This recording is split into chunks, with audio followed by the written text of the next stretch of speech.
real stories of werewolves, of dogman history, from your emails, illustrated and animated with the democratizing magic of machine learning AI. Welcome to Scary Stories. One of the places we rarely discuss on this channel is the state of Kentucky, and yet Kentucky has a rich dogman and werewolf tradition stretching back generations. In this episode, we've collected just a few historical accounts of canines that walk on their hind legs like human beings, which have been reported over the years in the state. These stories are all taken from the book The Inhumanoids by Barton M. Nunnelly.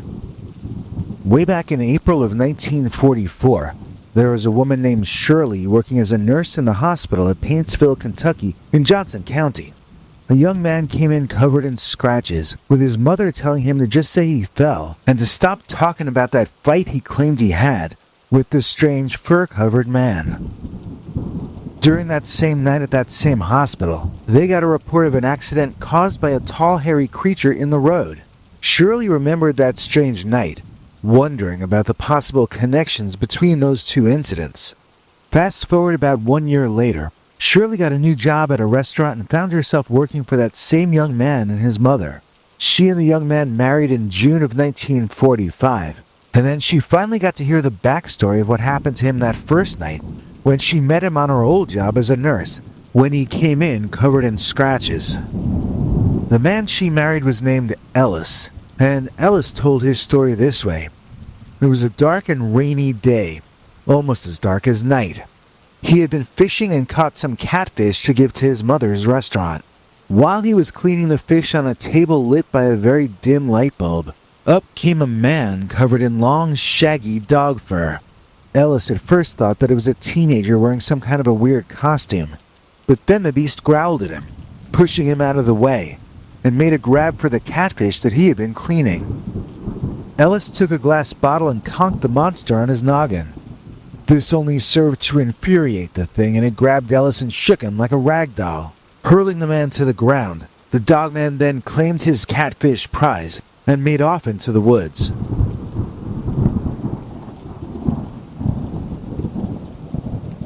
He told Shirley that his mother had never believed him, and that she told him he'd be sent to a shrink if he said it was a werewolf that had done this to him.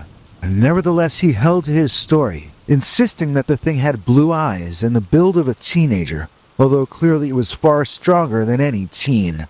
It couldn't have been human or bear, since it had a tail, and that tail bushed out excitedly when it saw those catfish. Let's skip ahead about 4 decades, but let's stay in the same general area of the world. In Ashland, Kentucky in the 1980s, there came a spate of sightings of a werewolf monster in the local cemetery. People said the beast could run on 2 legs or 4, and had been seen jumping over the 10-foot-high front gate of the graveyard in one bound. One time, 2 uniformed police officers responded to a report of the creature in the cemetery, and they found themselves face to face with the Ashland Cemetery werewolf itself. Turning on their heels and racing back to the cemetery's entrance, the cops were horrified to discover that it had been closed and locked. The police officers were forced to beg for help from the general public in order to gain their freedom. One witness from back then claimed he had encountered the monster on 2 separate occasions inside that graveyard. The first time, the headlights of a turning car illuminated an evil-looking creature with a wolf-like head and long fangs. As the witness watched, the dogman ducked down behind a tombstone. When the man approached that headstone, however, he found the beastman was no longer anywhere to be seen. The second time this witness saw the beast, he was with several friends and family members. On that occasion, the werewolf appeared on all 4s and chased them away. I find that very curious that it snuck away from the witness when he was alone, but when he returned with reinforcements, the beast decided to take the entire lot of them on. Seems like the opposite kind of behavior from what you might expect in each case. And it's not like he bluff charged the group either. It's said that he chased them through all the woods surrounding the cemetery before he finally gave up. What could have been different on those 2 occasions? What was he guarding the second time that he was not on the first? Was it food? Was it his mate? Or his family? But werewolf reports in the area would continue on into the next decade.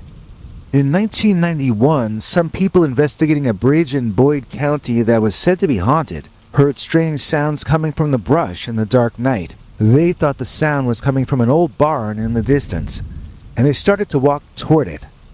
They thought it might be deer and wanted to get a glimpse of them. As they walked toward the barn, they heard a terrible scream or roar and turned to see a huge canine, larger than any they had ever seen, racing toward them on all fours, shaking the ground as it thundered toward them. When it got to about 15 or 20 feet away, the creature reared up on its hind legs and displayed its full height, which was allegedly 16 feet up in the sky. They claimed it looked like a 16-foot tall man with a canine head. At this point, I feel I should pause and mention that these witness encounters were not submitted by my viewers, as on most of our episodes. No, all the stories I've been telling you so far are all from the historical record, as recounted in the 2017 book, The Inhumanoids, Real Encounters with Beings That Can't Exist. It's written by Barton M. Nunnelly, with an intro by Nick Redfern and a foreword by the late Linda Godfrey. I agree 16 feet is very tall, but I'm just telling you what it says in the book. We have a link in the description if you'd like to pick up your own copy of The Inhumanoids, so then you can fact check me. If you use that link in our description, you can earn this channel a small commission. At any rate, about that 16-foot dogman, the people said they ran to their car for safety. Luckily for them, another car happened to drive by just then, spooking the creature away. The next day, they returned to the site and discovered strange-looking footprints around. In 2001, in Greenup, Kentucky, a husband and wife were driving home in two separate cars. The wife's car had been acting up lately, so the two were carrying walkie-talkies with them. When the man saw his wife's car slowing down, he called her on the walkie-talkie, and she told him there was a large creature walking down the middle of the road, directly toward her. She went so far as to call the thing a monster. Finally, it came to a stop in front of her, and she was forced to put the brakes on herself. As the husband drove up behind this crazy scene, things got even crazier. The husband was forced to sit and watch as the beast easily bounded over the top of his wife's car, landing in the road in front of him. And then, the huge beast charged his car and did the same thing to him. Although it quickly disappeared into the darkness behind them, the man had gotten a good look at the creature in his headlights. He said it was a werewolf-looking thing, covered in shaggy hair all over. It had what he described as cruel-looking eyes, as well as long fangs and claws. The second the monster was behind them, the husband radioed his wife to go, go, go, and they went out of that scene as fast as they could manage. There are other werewolf and dogman cases in this book, but it also has tons of other kinds of monsters. Not just Bigfoot, but lizard people and all kinds of strange beasties.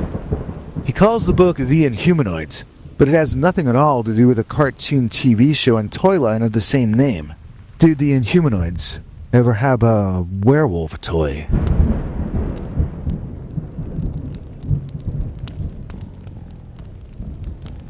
This episode is dedicated to our PayPal subscriber, James Fleming.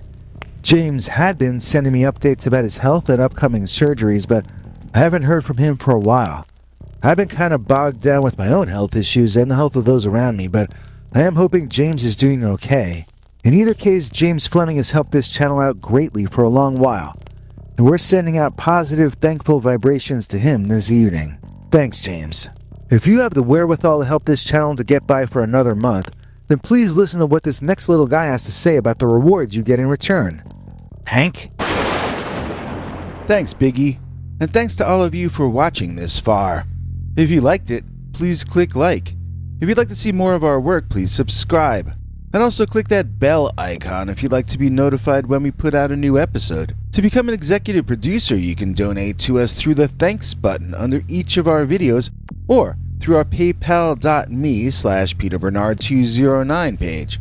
To receive cool perks like secret uncensored Dogman episodes far too wild to ever run on this channel, you can become a YouTube channel member by clicking the join button, or join our PayPal subscribers club at peterbernard.com. Joining either at the $3 a month level or above gets you access to our over 25 hours of secret uncensored Dogman stories available nowhere else. Do you have a scary story about Dogman or some other kind of high strangeness that happened to you? Let us know by emailing us at scarystoriesnyc@gmail.com or by leaving us a voicemail message at 804-LA-SCARY.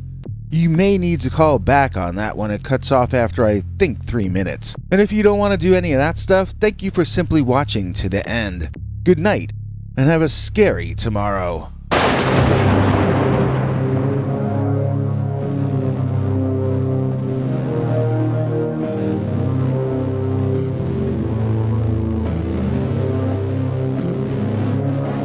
Come back for more scary stories.